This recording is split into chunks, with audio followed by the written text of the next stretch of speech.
My name's Francis Spufford. I'm an English writer and a friend of Ken's. And my name is Ken MacLeod. I'm a Scottish science fiction writer and a friend of Francis's. And we thought that what the debate on the independence referendum was missing was an English writer with a posh accent and a Scottish writer with some rather old Labour sympathies, letting people know what they thought. Yes, we thought that was exactly what was needed. I should point out that my speaking voice is, though rare, the natural speaking voice of a small tribe of middle-class people down at the bottom right-hand corner of the island we all share, and I am an English socialist as well as a person with a posh accent. I think, Francis, if you could kick off, as they say. The reason I'm here is that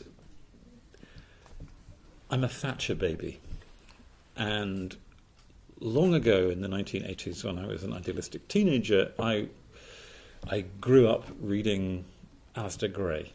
Lanark was one of the most important books I read for a decade, and as a result of that, I was always instinctively sympathetic to Scottish independence, particularly since I could see that Scotland was getting a especially raw deal under Thatcherism.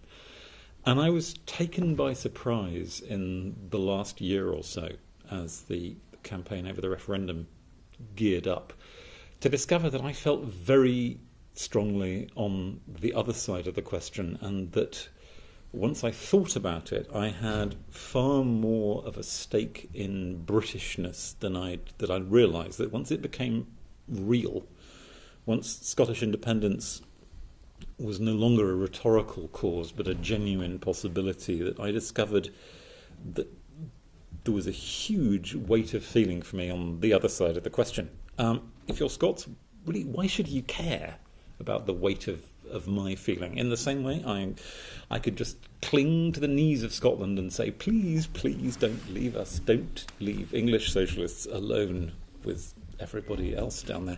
But that seems like a pointless appeal to Scottish altruism. And what I really want to say is that I think the Union serves us at both ends of our island, and I think it serves radicalism at both ends of our island too, in ways we don't easily recognise, because the symbolism of the British state is so elderly and monarchic and traditional looking that it's hard for us to see what else is going on there. It's hard for us to excavate the component of ideas in Britain.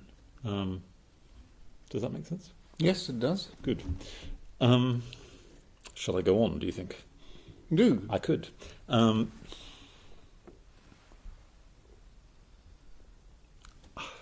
English. You can tell this as soon as you hear me open my mouth.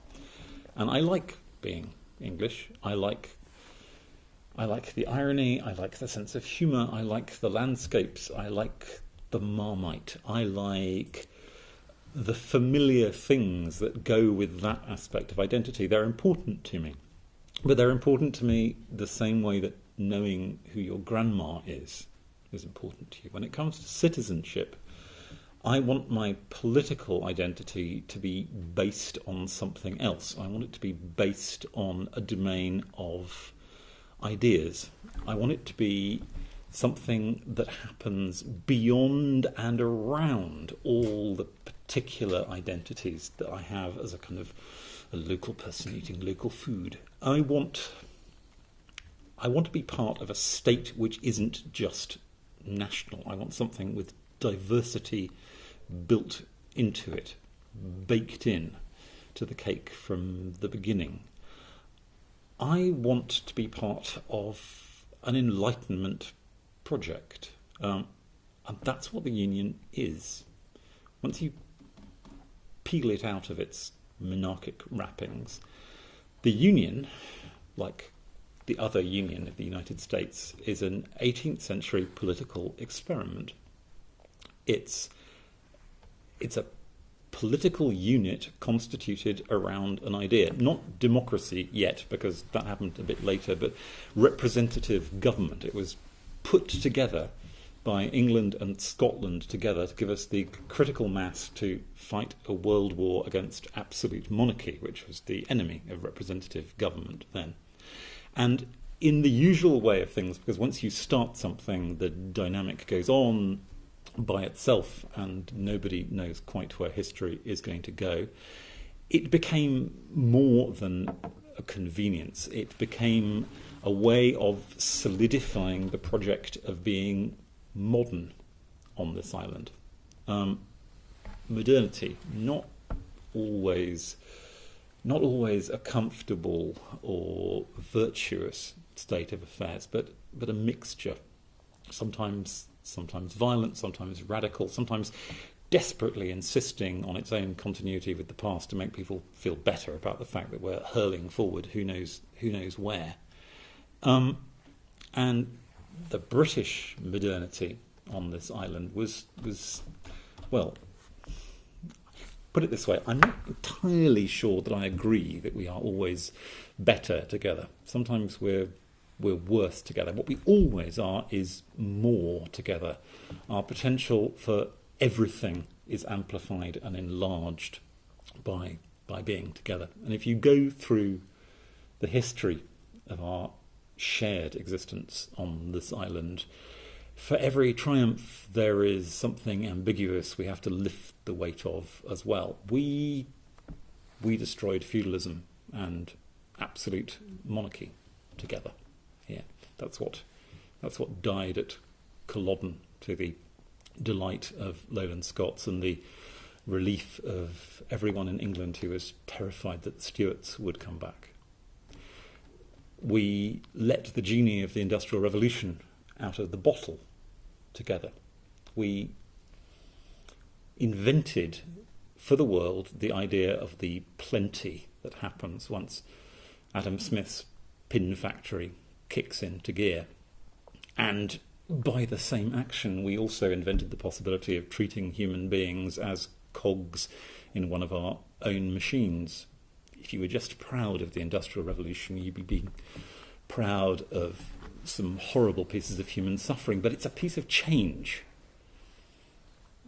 Together we bought and sold and traded and exchanged with every part of the world which our merchant ships could reach. We explored, experimented, discovered,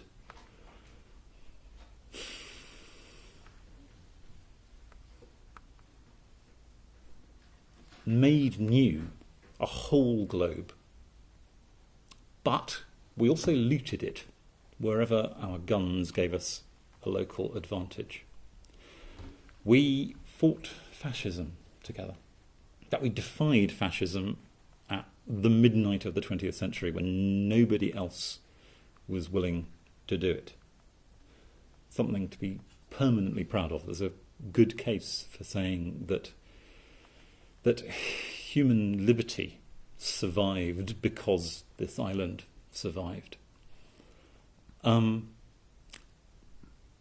But since 1945, we've been willing participants in other people's imperial projects. Swings and roundabouts, shame, occasional bits of glory, things to be proud of and things to be collectively ashamed of. And that belongs to all of us. That belongs to the us constituted by the English and the Scots together.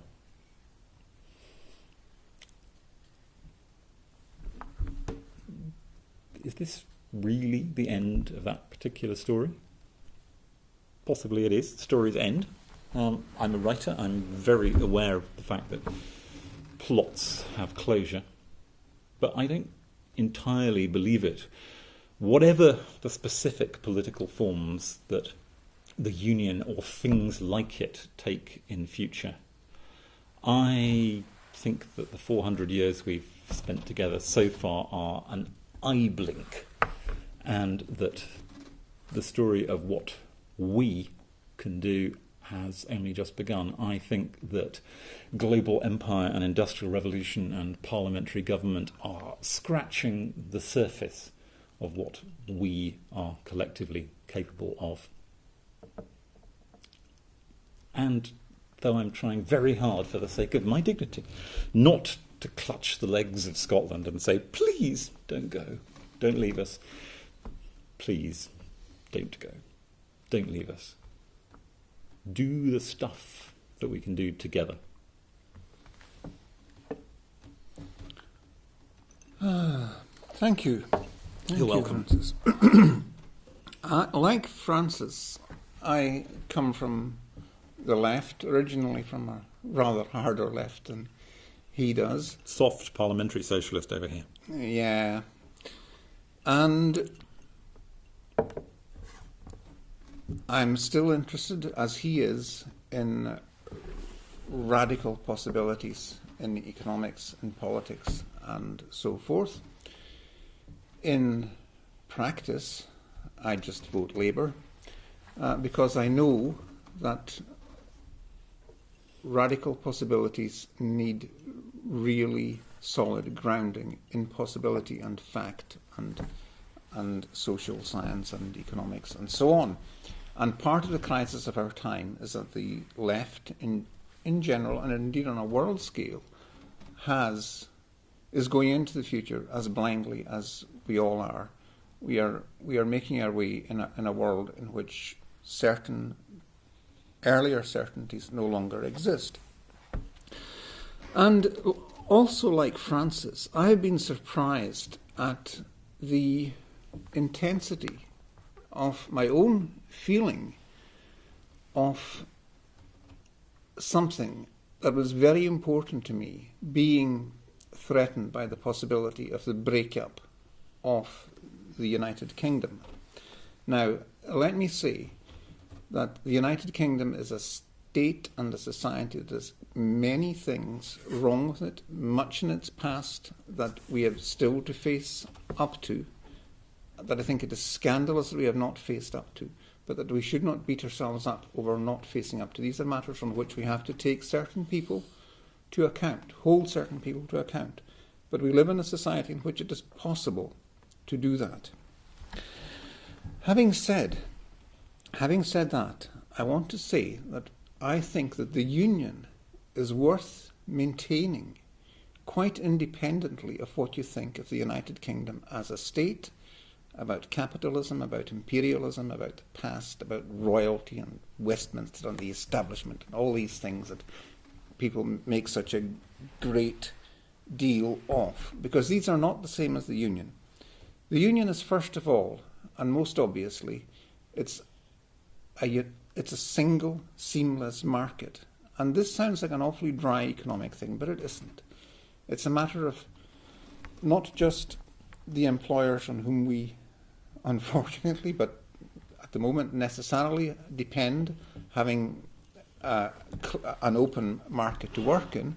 It's also a matter of us and our children and our grandchildren being able to travel completely freely to any part of the country, get a job without the slightest difficulty. Now, if you have a border, we are told it will be a very small border, a very invisible border, one you'll hardly notice. But we can't be certain of that. It might be just a line on the map. It might be a bump in the road. It might be something more serious. We really don't know, and we can't, because we can't predict the long-term consequences of setting up a new state. And I am very happy to be in the same state as England. England, I think, although I'm Scottish, and you can hear from my voice that I come from the north of Scotland, that I've lived in various parts of Scotland, that I've lived in England. England is, as far as I'm concerned, part of my country. The capital of England is London.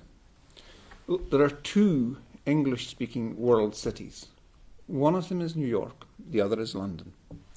It's a great privilege, it's a piece of great good fortune to live in the same state as London. London is also, and quite remarkably, one of the most successful multiracial, multicultural capitals in the world, and England, as I know from having lived there in the 1970s and revisited frequently since I left it in 1990, a society that's changed and improved dramatically on the questions about race and culture and nationality. And it has done that as a consequence of political struggles often conducted and led by radicals, by socialists, by liberals and so on, which at the time often seemed quite hopeless struggles, but which have nevertheless succeeded, because there is that open political space and that element of representative government, of democracy, for all its limitations, which is there to be used. I think that the unity of the British labour movement is a very important thing. It may seem a very weak thing at the moment, but it's better than nothing, and it's all we've got. And we know that things can change, that what seems like a quite weak movement, the fact that it merely exists institutionally, can matter a great deal in changed circumstances.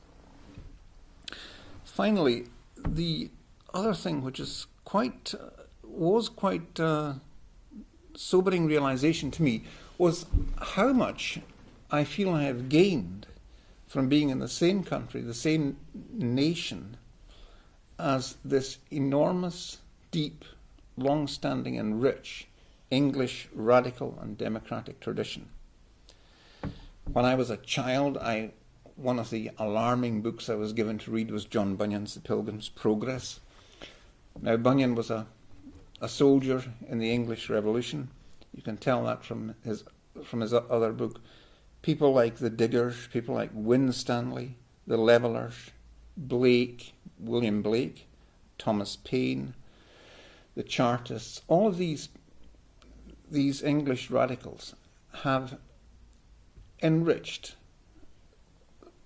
both my own understanding of our history and our politics, and I think that they have also enriched and shaped radical and progressive consciousness in one form or another within Scotland. We have the chance on September 18th of doing something great and something unexpected, and that is to reject the politics of division, of nationality, and to affirm a union. We're in a world in which states are breaking up, I think all too often, along lines that can't be justified on any progressive or democratic basis. Europe has various fault lines within it. You see quite dangerous and quite selfish, quite conservative, quite right-wing separatist movements in particularly Belgium and Italy. And these would only be encouraged by a breakup within Britain. But I think we'd also be doing something great for ourselves, for Scotland and for England. I agree, absolutely. And I will repeat back to Ken from the other side of our, at the moment, gloriously nominal border, that the tradition of Scottish radicalism feeds and nourishes the English too. That the Covenanters and Red Clydeside and Keir Hardie, thank you for him in particular, are part of my history. Not because I'm appropriating them, but because they nourished it, because they're part of the chain of cause and effect in a big island-wide British political culture which made the present. I don't want to live in a kind of narrow provincial England without Scotland. I don't want to live without the nourishment that comes with sharing the space with Scotland. And if Scotland goes, it isn't a question of leaving Britain, it's a question of dismantling Britain, because Britain is what the union between England and Scotland is. I don't mean to be rude to the Welsh here or to tidy away the awkward question of Northern Ireland, but at the heart of Britain as a project is an agreement between England and Scotland. The fully voluntary agreement in our history. Yes, voluntary in a murky 18th century sense, but one from which the polity has grown in ways that its 18th century founders didn't expect. I was reading the Act of Union on the train to Edinburgh this morning. It's a remarkably economic document. Just as Ken put the single market for the British Isles first, that appears to have been what people were thinking in 1707 as well. It's amazingly about tariff barriers. But the thing about open spaces is that they allow open possibilities. They are big enough for all sorts of things to happen in them. They are also big enough to do, this is where I speak as a lily-livered, woolly-minded parliamentary socialist, they are also big enough to do, with conviction, the social democratic job of talking back to capital and being listened to. Britain together has the critical mass required to negotiate, and I'd like it if we were doing it with the rest of Europe as well, but I'll take what I can get for now. Britain together has the critical mass to negotiate as if democracy mattered with the forces of economics. That seems precious to me. And Lord knows I can see the radical attraction of seeming to get to start again next year. That's not an unthinkable millennium far away. It's not the socialist dawn of fantasy. That will be like 2015. That's next year. But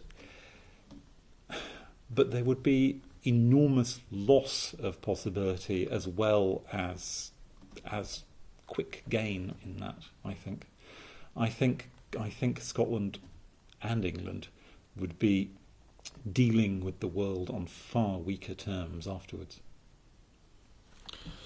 That's an interesting point about the flexibility and the capacity of the British state or of the Union to reinvent itself and to change over centuries.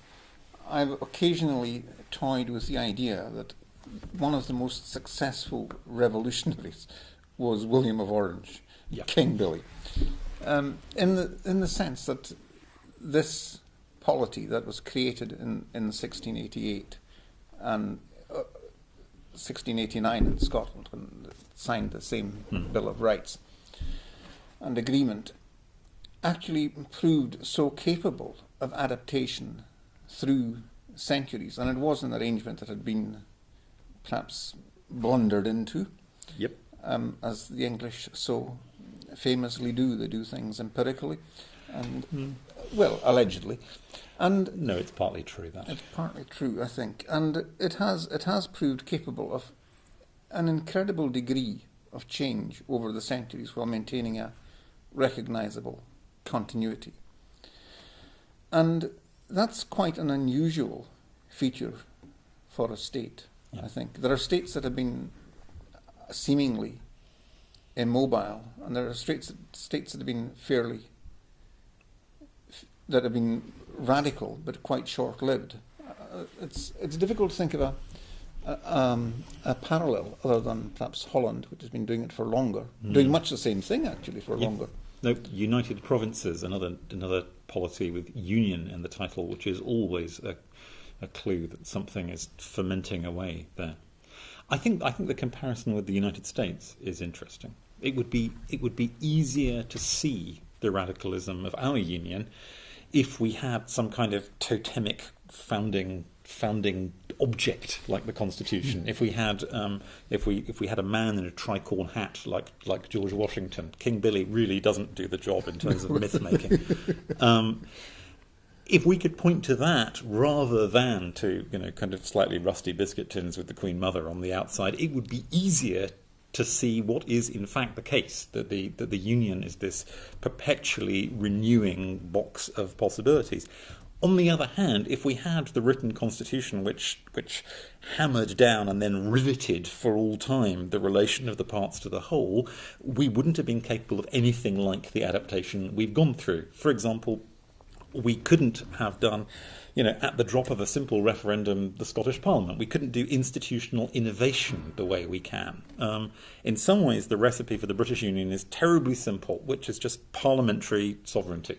The representative body gets to say what goes, and judges go, scrutinise it a bit. But on the whole, that allows for spectacular sort of bits of pivoting on a sixpence, historically speaking. Look at the way that the American Union is labouring state by state by state, painfully, through legalising same-sex marriage, for example. In Britain, House of Commons decides in favour of it. It's just the law. It happens. There is, as well as a conservatism in the British state, there is a built-in radicalism that goes with parliamentary sovereignty. And if the people will it, it can happen. That's the kind of space we live in. Yes. I should say if the people's representatives will it. I'm not trying to be some kind of happy English Pollyanna about the actual state of the House of Commons. But then the thing is that if you choose for the Union, you also choose for all the things the Union can become. And if you choose against the Union, you also choose against all the things the Union can become. The box of possibilities closes. I think that's a very good point and well put. And one of the things that I think makes this a strong union is the way in which the British is actually a civic nationality. That's why it's so stupid and mistaken and misguided to try and create artificial symbols of it or talk about fairness or whatever. It's a project. It's a civic nationality. I think you're absolutely right about that. And that makes it very easy, or at any rate a great deal easier, for people who have come from outside, whether they're Huguenots, Jews, Afro-Caribbean people, Asians, Indians, etc., who have, and Irish too, who have, in time and again, immigrants have come to Britain, and specifically to England, have endured all kinds of racism, hostility, and so forth. And within a generation or two, at the most, they're British, and everybody accepts that they're British. Nobody has the slightest doubt that they're British. And in Scotland, there's a slightly different process, but people become Scottish. Yeah. Now, it's, for whatever reason, it's quite easy for people to come into Scotland and become Scottish, but it's not quite so easy for people who came or whose ancestors came from outside England to feel that they're English. But it's very easy to feel that they're British. And I think that's quite important in the possibilities of progress here, actually, and of having a decent life here, too. Yes. British is whatever the British people decide it is, and is therefore ceaselessly changing. That's why the whole raise your hand in front of a Union Jack and vow allegiance thing is very un-British, actually, because it's not nearly open enough. I mean, the English are as prone to rancid, toxic, racist impulses as anybody on the planet. But that is held within this framework of citizenship, which is not ethnically defined. What is British is open. You can become it. You can alter it. You can become it and then alter it. One of the splendours of London as a city is that a Senegalese taxi driver who arrived 2 months ago is as much a Londoner and as much a contributor to what London is as anybody eating jellied eels whose ancestors have been on the banks of the Thames for hundreds of years. Stereotype alert. But sometimes it's easier to talk in stereotypes to talk about kind of large, delicate things. There are differences of political culture here. And in some ways, the English, I'm sure if you're Scottish this is really irritating, the English get the Union on very easy terms. Witness the age-old ancestral confusion between being English and being British. English people use the two terms virtually interchangeably depending on where they are. It sometimes seems. But there are shadings of meaning there. And from our point of view, being British is what prevents us from being stuck with being English and only English. British is the citizenship. It's the wider identity. It's the thing that changes. English is Marmite and bloody Morris dancing, which I don't do myself. And I can't do a Highland fling either. Fair enough. Yes. Shall we turn it over to the questions from the floor now? Yeah. From our vast audience. It strikes me one of the interesting things about the debate here at the moment is the way it's sort of cross-cut by attitudes to the EU. So a core part of the left would like to be out of the EU, some of the softer left and some of the smaller ultra-left groups are keen on the EU, and the EU is itself changing in nature. There's a lot of mythology connected with the EU, and you'll hear people claim that it prevented world war and all this sort of stuff, and it is changing dramatically now. The TTIP is on the way. Mm-hmm. The EU has taken part in and instantly accepted a coup in Ukraine. So what are your thoughts about the way the debate's sort of cross-cut by that? I wouldn't necessarily accept your description of recent events in Ukraine, but I don't know. I'm in two minds about this. I would like to believe strongly in a democratic EU that was as open to definition by the needs of each passing generation as I think the British state is, in effect.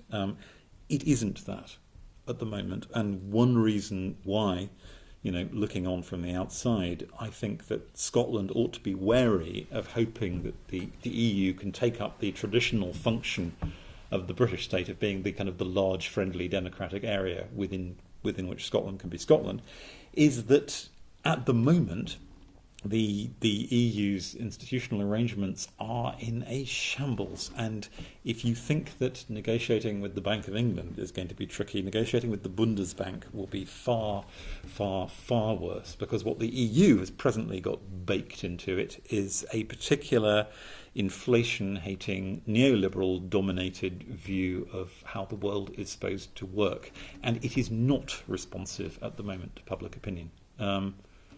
I say that, and the terrible ghost of Nigel Farage appears at my right shoulder. An English bogey, we're sorry we visited on the rest of you.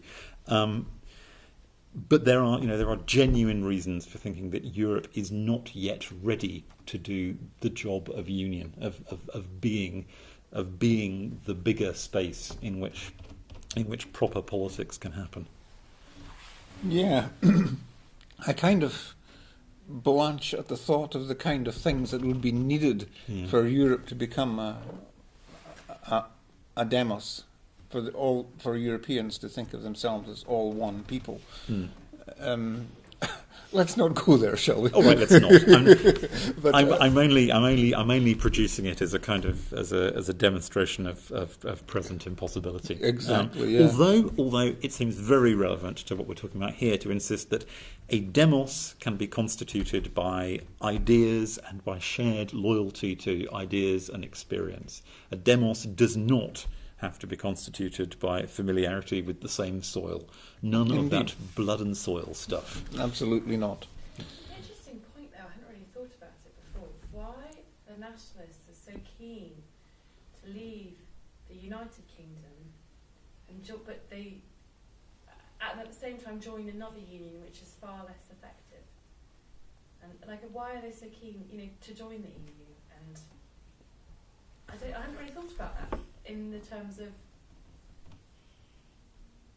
what, like, I just think of the EU as a kind of economic block. Yeah. But if you think of it in terms of a union of states, you would expect the position, the yes camp to not want to join the EU. But that's not. They're very clear on that is something that they do want to happen. And so it seems a bit strange, really. Yeah. I haven't really thought about it. I think it's because, at the moment at least, it's impracticable to be it is impracticable to be outside of the EU. Some people like Jim Sillars have argued for being in the European Free Trade Area or whatever it's called, and having a similar relationship to as Norway, I think, has to the EU, which is a possibility. But part of it is that the SNP used to be kind of economic nationalists as well. When Scotland had huge heavy industry to protect, they were kind of protectionist, and so they didn't think very much about the EU back in the 60s and 70s, and it was Alex Salmond who came up with the idea of Scotland in Europe. And Scotland in Europe was quite an attractive slogan to many people at the time when it was launched. They were keen on the euro. They moved from having a kind of old-fashioned protectionist economics to having a neoliberal globalizing economics, and the EU is part of that. And it also, I think, part of its appeal is current political appeal right now, when the EU is not terribly popular in Scotland or in England, a little more popular in Scotland than in England, but not much, is that it gives people a sense of security. You're breaking apart from the UK, but you're still in a wider union, so you're not going to be this isolated little country on a choppy sea, which would have been a very, very tempting thing for the people who are for the union to point to, and which they used to when Scottish nationalism was all about basically repeating the Irish experience, but without the Civil War,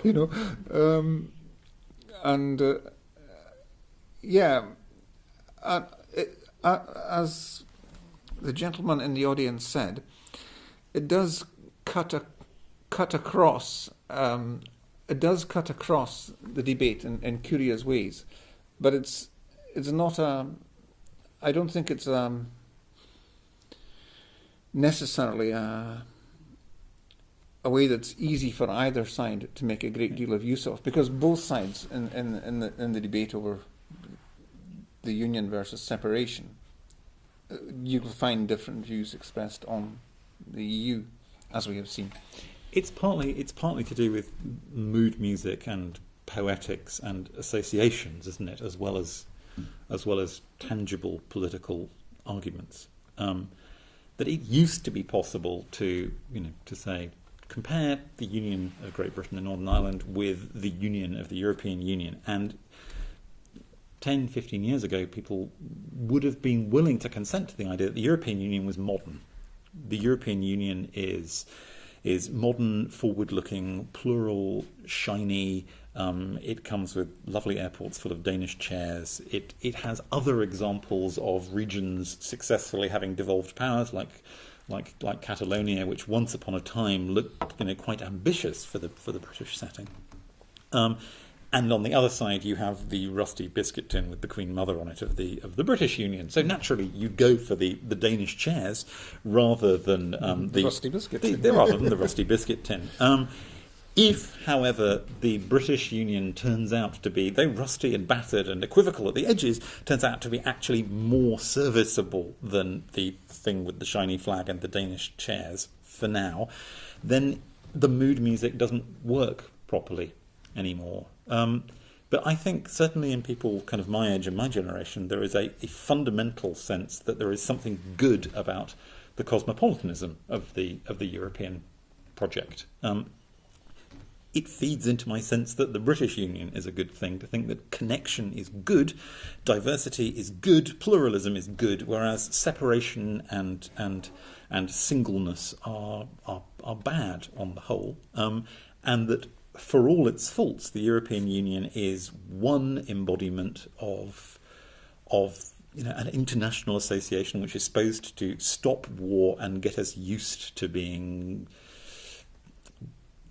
diverse and unified at the same time. I don't think it functions institutionally very well at the moment to do that, but it's not an ideal you can easily set aside, and it's a fact in our world. So we move slightly anxiously round it, wondering what place it should have in all sorts of different political hopes. Any other questions?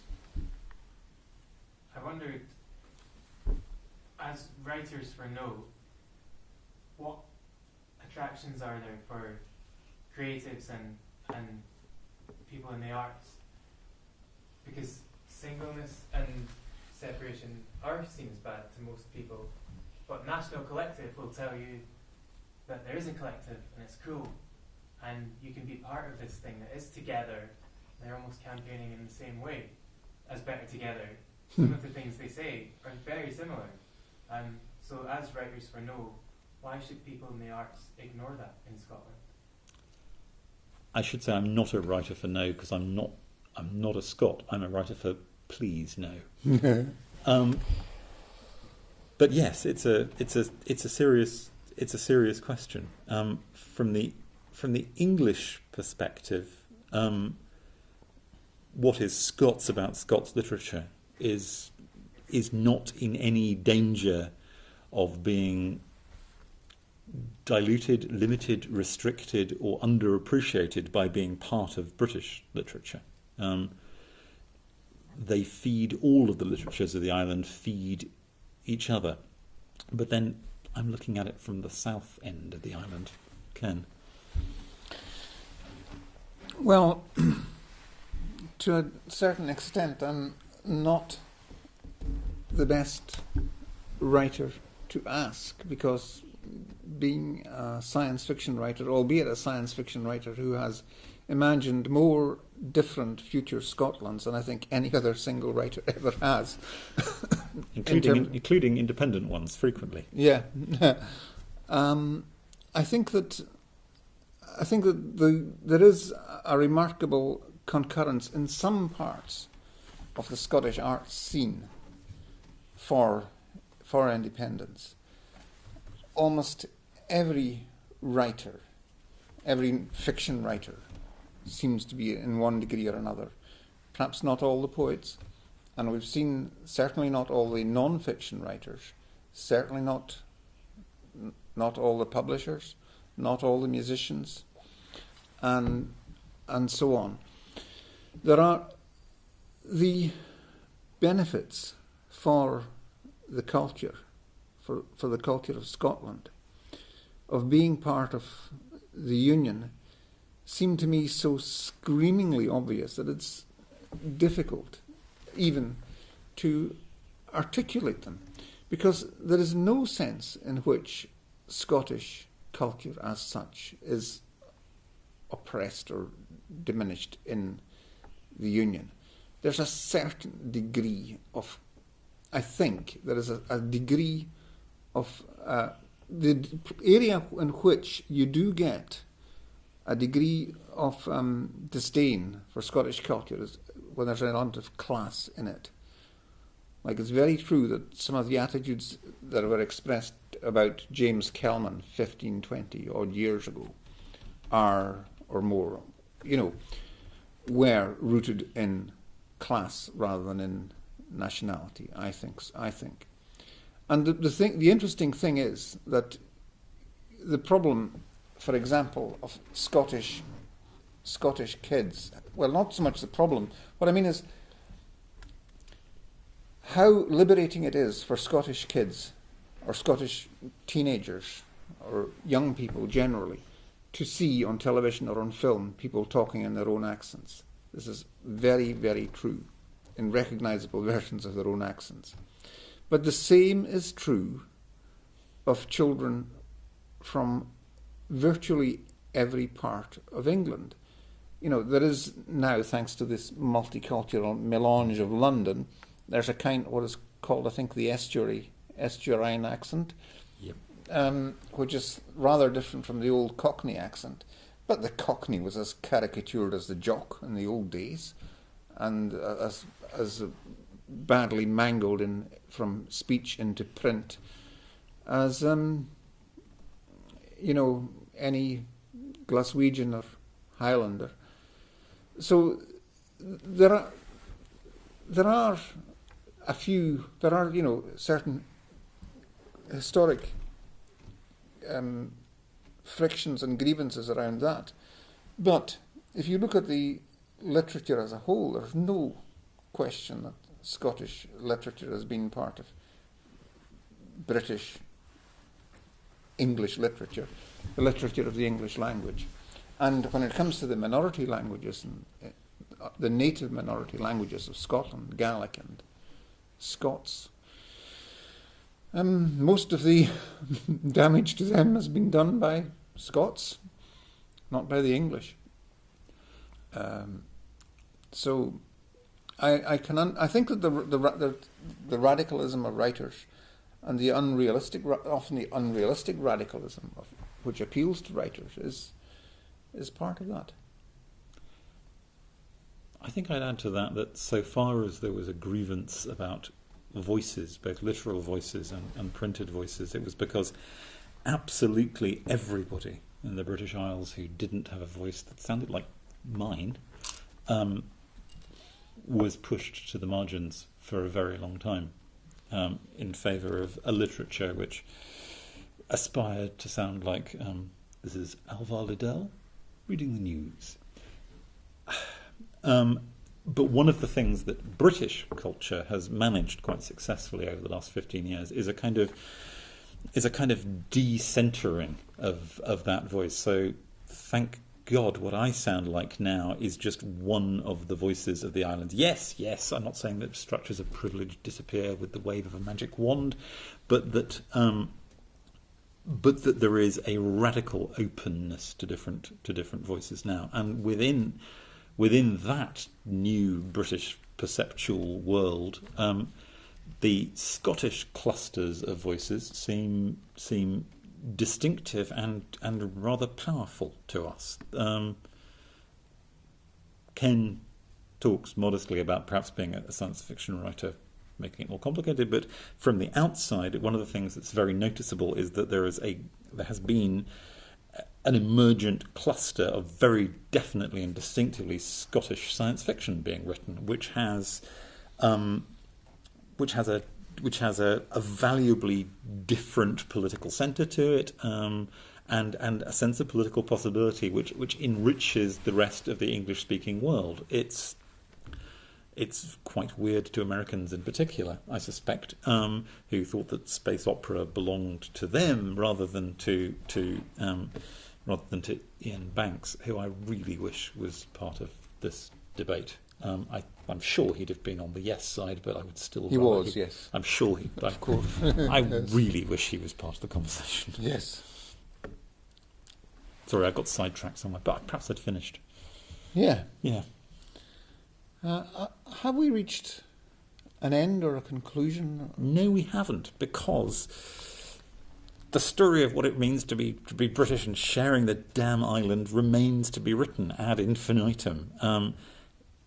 Even if political separation happens, which I profoundly hope it doesn't, then I hope we will remain mutually fertilising neighbours, but it would be much better and a bigger prospect for all of us if we could go on jostling each other within the same unit. Well, I couldn't have put it better myself, so I won't try to. Thank you very much. Thank you for having me. And thank you all for coming here tonight.